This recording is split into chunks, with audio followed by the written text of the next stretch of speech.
আব্বু এবং আম্মু তারা বড়ই ভাগ্যবান, যাদের বুকের মালিক হলো হাফেজে কুরআন।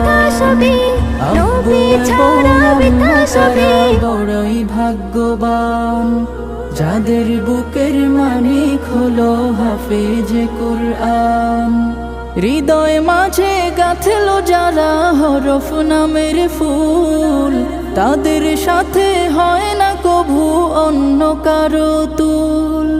হৃদয় মাঝে গাঁথলো যারা হরফ নামের ফুল, তাদের সাথে হয় না কভু অন্য কারো তুল। রবের কাছে